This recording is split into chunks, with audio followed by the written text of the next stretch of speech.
जयपुर विमान बंदर में कटिया गस्तर पहुंची उपमुख्यमंत्री कनक वर्धन सिंहदेव, राजस्व मंत्री श्री सुरेश पुजारी, गणशिक्षा मंत्री श्री नित्यानंद गंड, पशु और मत्स्य संपद मंत्री श्री गोकुलनंद मल्लिक, परिवहन मंत्री श्री विभूतिभूषण जेना, कोरापुट जिलार समस्त विधायक, कोरापुट विधायक श्री रघुराम माछ,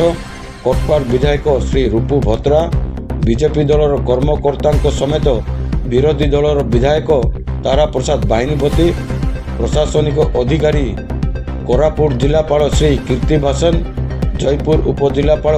सुश्री आकाभरम सस्या रेड्डी, जयपुर तहसीलदार श्री चित्तरंजन पट्टनायक,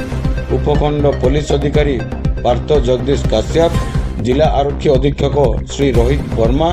जयपुर विमान बंदर में भव्य स्वागत जनाइथिले। तत्पर जयपुर पुलिस सुरक्षा कर्मी कोटिया अभिमुखे बाहरी कोटिया रे रथ टणा कार्यक्रम रही